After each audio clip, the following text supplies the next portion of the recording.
noches a toda la gente querida que nos mira. Hoy estamos con un gran proyecto desde Dumote que se llama Digitalizando mis conocimientos y conoceremos a todas las personitas que tienen digitalizando su contenido, sus conocimientos y salieron adelante. Y es por eso que tenemos hoy a un gran invitado, el profe Jesús Grajeda Rosas, un creador de contenido educativo en el área de matemáticas. Muy buenas noches, profe Jesús. Sí, pues bueno, yo soy el profesor Jesús Grajeda Rosas. Yo estoy presente en todas las redes sociales, en YouTube, estoy como Matemáticas con Grajeda. Ahí subo videos horizontales principalmente y algunos videos cortos, verticales. También estoy presente en Facebook, que es donde más gente me conoce. Ahí estoy como profe Jesús Grajeda Rosas. Y pues también en otras redes como TikTok, como Kwai o como Instagram. Y ahí estoy como Matellizos. Uso diferentes nombres para que si de repente ustedes ven que dice Matellizos y piensan que es otra persona, pues no, sí soy yo. O sea, también aparezco como Matellizos o como profe Jesús Grajeda Rosas. ¿Va? Entonces, bueno, así me buscan en redes sociales. Y como les comentaba, pues soy creador de contenido digital.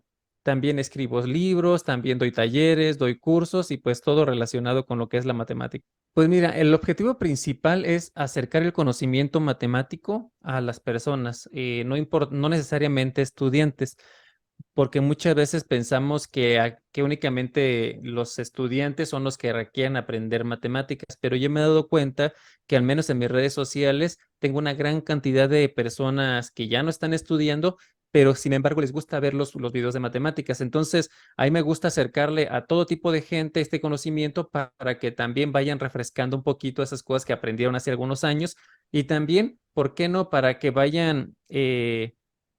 como digo, como no dejando de, voy a buscar la palabra correcta, como no dejando de trabajar el cerebro, voy a decirlo así, aunque no es el término más correcto, porque muchas veces si no nos ponemos como a pensar o no nos ponemos a querer solucionar problemas, como que nuestro cerebro se empieza a hacer flojo. Entonces, el hecho de que las personas adultas, porque tengo personas que me siguen que tienen 70 80 años, el hecho de que las personas adultas se pongan a resolver los acertijos matemáticos o los retos que de repente les subo, hace que también mantengan su cerebro, vamos a decirle, como ejercitado. Entonces, considero que uno de los objetivos que tengo también, además de apoyar a los estudiantes, pues es también apoyar a estas personas, ¿no? Que de repente quieren seguir ejercitando su cerebro para que no se les atrofie, ¿no? Para que puedan seguir ahí pensando y pensando y pensando y pues no caigan de repente en algunas enfermedades, porque como sabemos, ¿no? Muchas personas si dejan de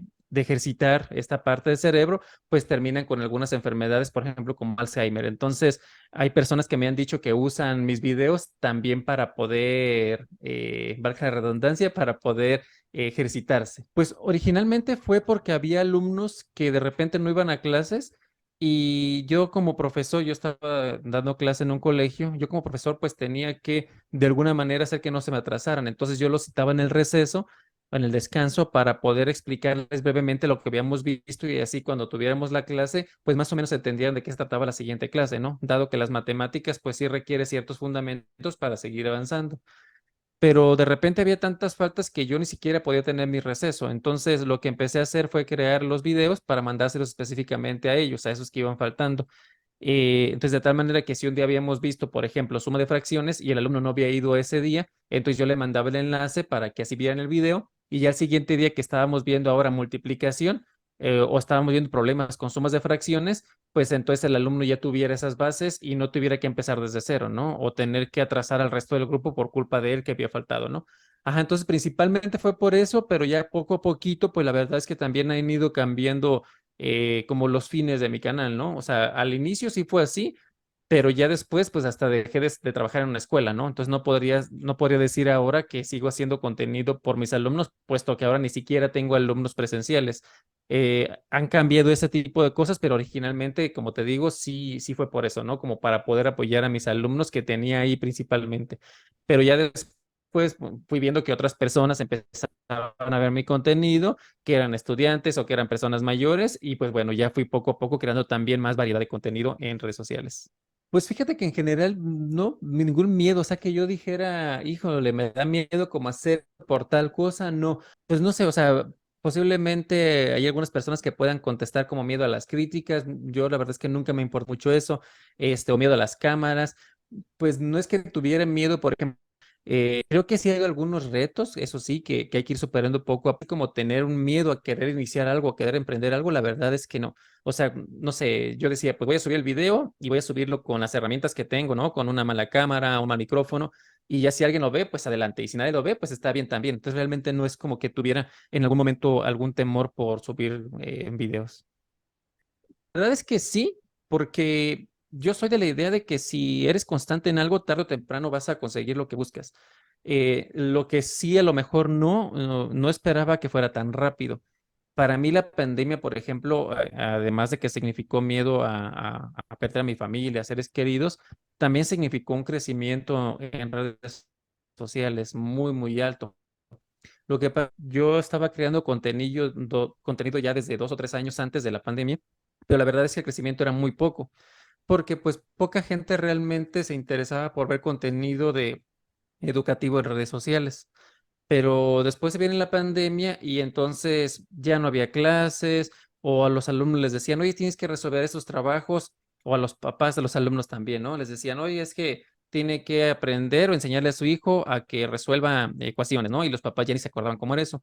Entonces, de repente se daban cuenta que también les aparecía ahí en el feed de Instagram o les aparecía en YouTube también algunas recomendaciones de matemáticas, ¿no? Ya cuando empezaban a buscar matemáticas, pues el mismo algoritmo les recomendaba más y más y más. Y entonces yo noté que así, de ser un crecimiento continuo lento, pues de repente empezó un crecimiento muy, muy alto. De tal manera que en los primeros meses de pandemia, por ejemplo, llegué a tener más de 30,000 seguidores en un solo día. O sea, extras. Ajá. Entonces, el crecimiento de más de 30,000 seguidores en un solo día era un crecimiento que ni de broma hubiera soñado. Entonces, ahí sí, sí superó las expectativas en el sentido de que el crecimiento fue muy rápido. O sea, yo pasé de tener antes de pandemia 25,000 seguidores, por ejemplo, en Face, a, a que en 6 meses de pandemia ya tuviera más de medio millón. Ajá, entonces, siendo que esos 25,000 iniciales los conseguí en 2 años. Ajá, y en los próximos 6 meses ya eran 500,000. Entonces, te digo, el crecimiento fue exponencial y fue un detonante, evidentemente, la pandemia, ¿no? Ahorita un poquito ya se han regularizado más, ya sigue un crecimiento muy normal. Yo podría pensar de unos 500 a 1,000 seguidores en total de todas mis redes sociales, porque, como te decía al inicio, no tengo contenido en Facebook, en TikTok, en Instagram, bueno, en todas las redes sociales, ¿no? Entonces, ya si sumara los seguidores nuevos de todas las páginas, pues a lo mejor sumo unos 1,000 nuevos diarios, que ya es un crecimiento muy normal por los números que tengo. Ajá, pero bueno, contestando tu pregunta, ya puntualizando entonces, yo sí me lo esperaba, pero no esperaba que fuera tan rápido. Ajá, entonces más bien lo que me sorprendió fue la velocidad en la que se consiguió eso, pero como te digo, no sé, realmente yo entiendo que si tú tienes un tiempo trabajando con algo, pues en algún momento va a llegar eso que te va a hacer brincar, ¿no? Porque si yo hubiera iniciado apenas con pandemia, pues a lo mejor se hubiera crecido, pero no hubiera crecido como crecí, porque realmente yo ya tenía 50, 100, no sé, 200 videos que ya estaban ahí y la gente ya veía que había algo y entonces ya seguían buscando, que yo ya tenía mucho contenido antes de la pandemia, que realmente pues a lo mejor tenía nada más 50, 100 vistas y ya después empezó a tener muchas más. Mira, hay una anécdota que, bueno, a mucha gente le gusta que uno cuente anécdotas, voy a contarla así brevemente, que tiene que ver con el número de seguidores y con esto, con el crecimiento en redes. Mm, Hace algún tiempo yo estaba construyendo una casa y entonces me decía el ingeniero que para poder hacer, no sé, cierta cosa, ¿no? Que iba a salir a la casa, iban a ser 30,000 pesos mexicanos, ¿no? Unos $1,500, que eso costaba. Y yo tenía un sueldo de profesor nada más, yo ya estaba en redes, pero realmente la monetización no es tan alta realmente como muchas personas pensarían, ¿no? Necesitas trabajar muchísimo y tener muchos, muchos seguidores para que a lo mejor te enriquezcas, ¿no? Pero bueno, el punto es que yo tenía unos ingresos de Facebook, unos ingresos de YouTube, que eran pues más o menos bien, pero realmente mi sueldo principal era el de profesor. Yo trabajaba en una universidad y en una secundaria. Bueno, entonces me dice esto que costaba 30,000 pesos lo que había que hacerle a la casa. Y yo le digo, pues dale, dale, ponla y yo te consigo el dinero de aquí a tal fecha, ¿no? Y entonces yo tenía como ese compromiso de que tenía que entregar, o sea, ese dinero para que pudieran avanzar con lo que había solicitado para la casa. Y entonces lo que dije, bueno, voy a hacer un curso, aprovechando que ya tenía más de 1 millón de seguidores, dije, voy a hacer un curso y yo creo que sí alcanzo a agarrar unos 15 alumnos. Yo decía, no, dije, voy a agarrar 15 alumnos, y de tal manera que si a cada alumno le cobro 2,000 pesos, pues ya por los 15 ya son 30,000 y ya con eso cubro, ¿no?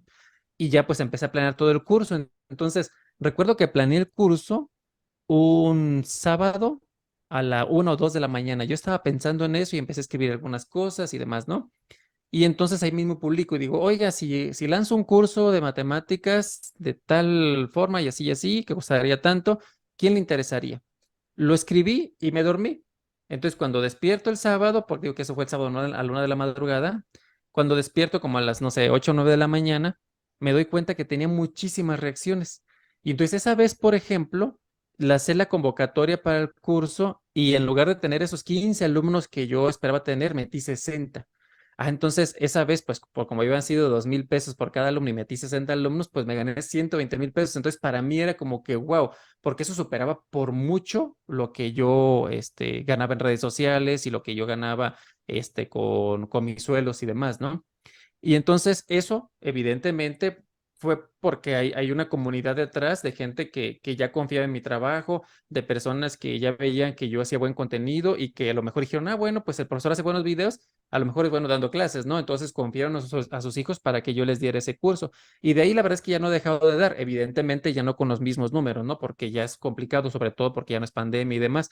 De repente saco un grupo y demás, pero sí me da o sí me dio desde ese momento para que yo dijera, bueno, pues si yo puedo estar haciendo mis propios cursos, haciendo mis propios talleres, a mí me gusta mucho escribir, entonces pensé escribir libros y yo realmente lo que dije, bueno, pues yo puedo renunciar a los demás empleos. Entonces hubo un momento en el que yo, en lugar de trabajarle a dos empresas, que era una escuela particular de secundaria y una escuela particular de universidad, en lugar de trabajarles a ellos, pues ya mejor yo organizaba mis propios cursos, daba mis propios talleres, escribo mis propios libros y realmente pues de ahí vivo. Entonces la monetización realmente, como te digo, es algo como, vamos a pensarlo como un extra porque realmente no es el fuerte. Yo considero más bien que los videos los hago para que las personas pues aprendan de manera gratuita y demás, ¿no? Pero también a mí me sirve porque así yo me voy a conocer y si alguien necesita como algún servicio particular que diga, lo que pasa es que mi hija o mi hijo reprobó y yo quiero un buen maestro que le dé un curso, entonces ya puede confiar directamente en mí para que lo pueda dejar, ¿no? O para que pueda comprar algún libro que yo elabore, o para que pueda asistir a algún taller que yo doy. Entonces el wow que tú comentabas, que yo dijera, órale, aquí qué padre que pasó, pues es justamente eso, ¿no? Que la comunidad, las personas que me siguen, pues confían tanto en mí, que me compran mis libros, que toman mis talleres, y para mí eso es como lo más bonito que yo tengo por parte de ellos, ¿no? Que realmente yo ahora no dependo directamente de que alguien me contrate, sino que yo puedo generar el mismo trabajo debido a toda la comunidad de seguidores que está ahí. Y hay muchos docentes que actualmente Ujú. no tienen trabajo, dependen de un colegio a veces y el sueldo a veces es súper Claro. bajo. ¿Cómo sería usted o cómo les aconsejaría de que puedan motivarse? Porque varios docentes tienen Ujú. el talento, pero tienen Sí. miedo a salir adelante, como usted lo tuvo. Y en el área de matemáticas hay muchos profesores, también en el área de biología, física, Ujú. química. ¿Qué es lo que usted cree que es el éxito y la clave de poder decir, yo lo tengo, lo puedo y lo quiero hacer? Ujú. Pues mira, bueno, ahí serían varios puntos a tocar. Este, me tardé, bueno, me tardo más o menos entre 6 meses y un año en hacer un libro, más o menos. Esto pensando que todos los días voy a poner una alarma que diga, Oye, tienes que escribir ahorita, ¿no?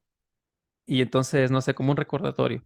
Entonces, decir, por ejemplo, ¿no? Todos los días a las 8 de la mañana voy a escribir, de 8 a 9. Y si hago algo así donde le dedique 1 hora diaria a escribir, pues más o menos me tarda unos 6 meses, porque pues es en lo que preparo el video que va a respaldar la información, en lo que me invento los ejercicios, en los que tecleo los ejercicios y demás. Entonces, más o menos eso, para que salga un libro más o menos de unas 150 200 páginas, más o menos. Ahorita tengo escritos dos. Bueno, realmente son cuatro los que tengo escritos, pero dos están publicados nada más. Y hay otro que todavía lo tengo en revisión. Hay personas que me ayudan como para que puedan ver si no me equivoqué en algún punto, alguna coma, o si algún problema de repente no lo planteé bien. Bueno, entonces ahí estamos con 2 libros en revisión todavía, que yo espero que en este 2023 ya salgan. Y tengo otro que escribimos entre algunos colegas, o sea, yo y, bueno, otros colegas y yo. En total fuimos 10 profesores que escribimos como un examen de simulación. Ese es otro. Ajá, y pues básicamente lo que hago es venderlo en redes sociales a las personas que me siguen. Yo les digo, oigan, si alguien quiere aprender desde su casa matemáticas de primera a secundaria, pues aquí está este libro, ¿no? Y si quiere prepararse para su examen de ingreso a preparatoria, a bachillerato, aquí está este otro libro, ¿no? Entonces, algo como eso. Y ahora, referente a lo que me preguntabas sobre los profesores, ¿no? Que hay profesores que, por ejemplo, ¿no? Que no tienen trabajo y demás, y que tienen talento para poder escribir. Pues la verdad es que a mí me encantaría decirte de no, pues que se pongan a hacerlo y que empiecen a venderlo y demás, pero la verdad es que no es tan sencillo como eso. Porque, por ejemplo, si un profesor es muy bueno escribiendo, y ese profesor quiere publicarlo, cuando vaya a la editorial, perdón, cuando vaya a la editorial, pues de entrada va a decir, ¿y tú quién eres? Ah, pues yo soy profesor, ¿y en dónde trabajas? No, pues ahorita no tengo empleo. Entonces, de entrada ahí, no sé si necesariamente la editorial quiera acercarse a abrir su libro. Eso es por un lado. Entonces es complicado que la editorial quiera. Ahora, una publicación como las que yo hago publicaciones que no tienen una editorial necesariamente, sino que se editan por Amazon directamente. O sea, es una editorial de Amazon. Amazon te pone un número de identificación que se llama ISBN y además te lo revisa y te lo imprime.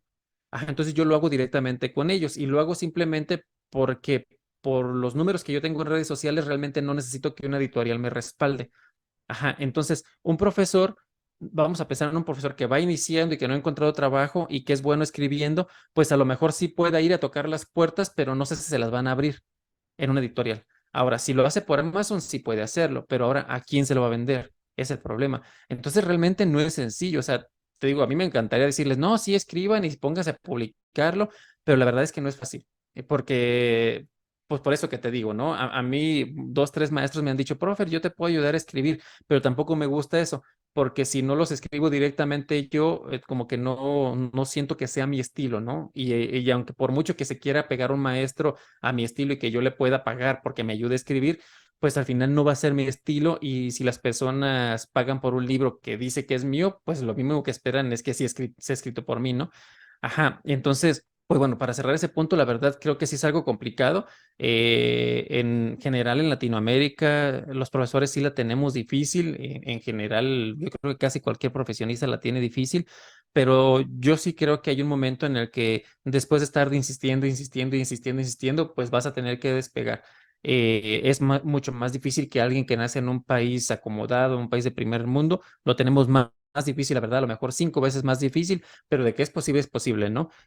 Seguramente observando algunos casos específicos, pues podemos ver que sí es posible, pero la verdad es que sí se requiere de mucho sacrificio, de mucha entrega, de talento, de pasión y de un montón de cosas que hay que cumplir para que podamos como dar ese salto, ¿no? De ser un profesor empleado a que tú puedas tener tu propia iniciativa y que esa iniciativa pues sí rinda frutos. La verdad es que no es para nada sencillo, pero se puede. Pues yo creo que es más fácil crecer en TikTok que en cualquier otra. O sea, lo que se busca es crecer, es más fácil crecer en TikTok, pero también es más difícil hacer comunidad en TikTok. O sea, por ejemplo, si uno puede subir algún video hablando, no sé, de las 10 cosas más curiosas de las arañas. Y pues ya, lo va a subir y a lo mejor muchas personas lo van a ver. Pero así como te vieron ahorita y se quedaron a lo mejor a verte 30 segundos o te vieron los 2 minutos que duró el video, pues van a ver a otro y a otro y a otro y a otro y a otro y a otro, ¿no? A lo mejor te siguen, pero van a seguir viendo a otro y otro y otro. Entonces realmente no van a sentir como ese sentido de pertenencia y no vas a sentir como esa comunidad, porque así como te siguen a ti en TikTok, van a seguir a 1000 más. Entonces no eres como tan relevante realmente para ellos. Entonces tú puedes tener como una falsa idea de que tienes muchos seguidores, pero ¿por qué esos seguidores? Cada uno de ellos sigue a otros 1000. Ajá, entonces no está tan bueno en ese sentido. Ahora, en YouTube, como dices, sí es más difícil, pero en YouTube llevas como la idea de que si tienes, o bueno, como la garantía, voy a decirlo más bien, tienes como la garantía de que si tienes 100 seguidores, son 100 seguidores que de verdad van a estar ahí para ti, en el sentido de que cuando les aparezca un video que ya publicaste, van a ir a verte. no, y no va a pasar eso en otra red. Ajá. O por ejemplo, Face también más o menos puedes crear comunidad porque puedes comentar ahí y todo esto, ¿no? Entonces yo diría que realmente pues prueben en todas, o sea, como para un nuevo creador de contenido que quiera hacer contenido académico, pues probar en todas. Eso sí, como que traten de hacer los videos en el formato adecuado. Es decir, que no traten de meter, por ejemplo, un video horizontal en Facebook, por ejemplo, porque Facebook se ve vertical. O un video horizontal también en TikTok, pues tampoco. O un video vertical en YouTube, pues tampoco, porque en YouTube sí se ve horizontal. Entonces, como que sí respetar los formatos, porque si no la gente se los va a saltar, ¿no? Entonces, si está una persona viendo videos en TikTok y les aparece de repente un horizontal, la verdad es que no le van a hacer mucho caso y van a pasar de largo. Ajá, porque no está como optimizado para eso como la aplicación. Entonces, yo lo que hacía, por ejemplo, cuando recién abría TikTok y demás, como explorando un poco, es que yo el mismo video lo hacía 3 veces. Entonces, por ejemplo, era mucho, mucho trabajo, claro, pero funcionaba. Porque, por ejemplo, yo para YouTube utilizo el video horizontal. Entonces hacía el tema, ¿no? Supongamos ecuaciones cuadráticas y lo hacía en horizontal. Pero ese mismo video, casi, casi que hasta con las mismas palabras, pero evidentemente otro video, lo hacía en vertical, pero un poquito más cuadradito, un poquito más chiquito, como así más o menos, ¿no? Como ahí, un poquito más larguito así. Y después lo hacía totalmente vertical, otra vez, y más chiquito para TikTok. Ah, entonces al final terminaba haciendo como 3 videos o sea, 3 videos para poderlos como meter a las diferentes redes. Y eso, por ejemplo, funcionaba. Este, ya ahorita la verdad es que no hago tanto así, ya trato como de hacer unos u otros, es decir, no hacer los tres, pues, sino nada más hacer uno solo y ese ya lo pongo en las redes que quepa. Ajá, o por ejemplo, si hago uno que sea horizontal, lo que hago es que le pongo como un marquito cuadrado para que ya no se vea como tan horizontal y se vea como más bien cuadradito. O sea, como ahí un poquito le empiezo a experimentar. Pero bueno, el punto es, si ustedes o si alguien que está por aquí escuchando esto quiere empezar a hacer contenido, pues sí estudie muy bien cada una de las plataformas, o sea, empiece a ver cómo es la plataforma, cuáles son los videos que te recomiendan, porque esos que te recomiendan, pues van a ser los que normalmente le recomiendan a otras personas también que tengan gustos muy similares a los tuyos. Y ya una vez que veas más o menos qué tipos de videos son, pues entonces trata de crear algo que sea muy similar a eso. Ajá, entonces, o por ejemplo, si alguien dice, pues es que yo quiero hacer videos, de física, por ejemplo, ¿no? Pues empaparse lo más que se pueda de física, en el sentido de que vea pues todos los creadores que están haciendo videos de física y que vea cuáles son los videos más virales que tienen esas personas que hacen videos de física y cómo lo hablan, cómo lo explican, para que de entrada pues traten de hacer algo muy similar a lo que están viendo. Ya con el paso del tiempo van a ir poco a poco teniendo su propio estilo. O sea, en algún momento eso se va a dar, pero la verdad es que cuando uno inicia, pues la verdad es que es una copia de todo lo que hay, pero ya poco a poco va pasando el tiempo, pues ya vas agarrando tu propio estilo. Me gustó mucho esta pregunta, creo que es la primera vez que me hacen una pregunta como esta y sí he reflexionado al respecto, fíjate. Eh, Aquí creo que un principal problema que se da es que la mayoría de los estudiantes, sobre todo cuando son universitarios, quiere empezar a ejercer hasta que no termina. Y eso es un grave error, porque si un alumno empieza, no sé, vamos a pensar en ingeniería química. Yo soy ingeniero químico de profesión, perdón. Pero si un alumno empieza a estudiar ahora ingeniería química, ahora en agosto, por ejemplo, de 2023, entonces estamos pensando que van a ser 5 años y en lo que se titula, y si es que no reprueba ninguna materia, pensemos que se tarda 6 años y bien le va. Y que ahí apenas quiere empezar a trabajar. El problema es que de entrada va a perder 5 años en los 5 o 6 años en los que pues no va a estar como consciente de lo que es el campo laboral. Y además también van a ser 5 o 6 años en los que posiblemente lo que él está aprendiendo en el primer año, cuando pasen 5 o 6 años, pues van a ser cosas totalmente distintas. Había una frase que nos decían en el TEC de Monterrey, que es donde yo trabajaba, nos decían que el TEC de Monterrey preparaba a alumnos para que trabajaran en ocupaciones que todavía ahorita no existían. Y yo creo que eso es verdad, porque, bueno, y si no tenemos como esa mentalidad de entrada, como que sí estamos como amolados, ¿no? O sea, es decir, si tú estás pensando ahorita, yo estoy estudiando ingeniería química y yo quiero cuando termine dedicarme a la extracción de petróleo. Va, puede ser. Y a lo mejor los métodos que te van a enseñar para la extracción de petróleo en la carrera, a lo mejor puede ser que cuando pasen esos 5 o 6 años o de aquí a que te contratan, pues ya ni siquiera sean vigentes. ¿Me explico? Entonces, si no estás tú como practicando, no estás pendiente de lo que es el campo profesional, el campo laboral, posiblemente tú cuando salgas vas a salir siendo un obsoleto. Y eso es lo malo, porque cambian demasiado rápido las cosas. Y estoy hablando de una carrera que no cambia tan rápido, pero pensemos, por ejemplo, en unas carreras que tengan que ver con comunicación, que tengan que ver, por ejemplo, con software, con cosas de ingeniería en sistemas computacionales o con computación, básicamente, por ejemplo, pues puede ser que a lo mejor estén enseñándoles a programar en algunos paquetes que a lo mejor en 6 años van a ser superados totalmente, por ejemplo, por la inteligencia artificial. Yo ni siquiera sé si ahorita, por ejemplo, hay algunas universidades que ya hayan metido en su currícula lo que es la inteligencia artificial, por ejemplo, las escuelas de diseño. Entonces, a lo mejor se van a ver superados y van a perder el trabajo esas personas que están estudiando diseño porque la inteligencia artificial ya lo va a hacer todo por ellos, pero entonces pues habría que decirles a esos diseñadores cómo van a manipular ellos a esa inteligencia artificial para que puedan hacer cosas todavía mucho más elaboradas que siempre vayan un paso adelante de ellas, porque si no se los van a comer. Pero para que pueda pasar eso, pues ellos tienen que estar en el área, tienen que estar en el campo, porque desafortunadamente, y eso yo lo he vivido yo también como docente universitario, los docentes universitarios y en general casi cualquier docente estamos desconectados de lo que es el campo profesional. Eso es una verdad que duele, pero es verdad. Los docentes estamos desconectados de lo que es el campo profesional. ¿Por qué? Porque estamos hablando nosotros de que vamos a hacer, por ejemplo, en mi caso, ¿no? Vamos a hacer derivadas y vamos a hacer integrales para poder hacer determinadas cosas, pero es que hay un montón de aplicaciones que ya te hacen eso.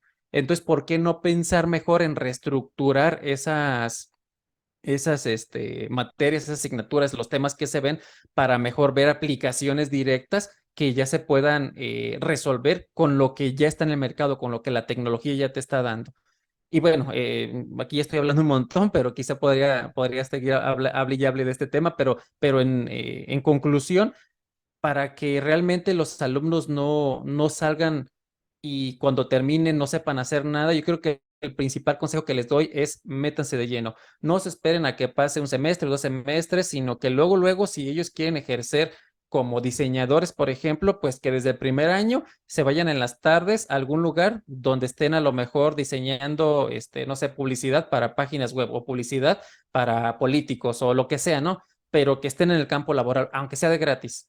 A lo mejor después la empresa dice, bueno, pues este ya tiene aquí 6 meses trabajando de gratis, vamos a darle poquito, aunque sea para el transporte público o que sea para la comida, y poco a poquito, de tal manera que en el trabajo mismo van a estar saliendo algunas necesidades que él puede llevar a la escuela. Y a lo mejor ya con algunos maestros pueda preguntarles, no, oiga, profe, lo que pasa es que en el trabajo me están diciendo que aquí yo puedo hacer tal cosa, ¿no? O me están pidiendo que yo haga tal cosa, pero no sé cómo. Y entonces ahí ya puede tener como un buen respaldo. Pero ahora imagínate qué pasaría si el alumno se espera los 5 años para poder ahora sí empezar a trabajar y que salga esa duda y que le digan en el trabajo, oye, tienes que hacer tal cosa de diseño y que él ni siquiera sepa, pues a quién le va a preguntar, porque ya no tiene a los docentes como si los tenía hace 5 años, ¿no? A los cuales les pueda preguntar directamente ahí.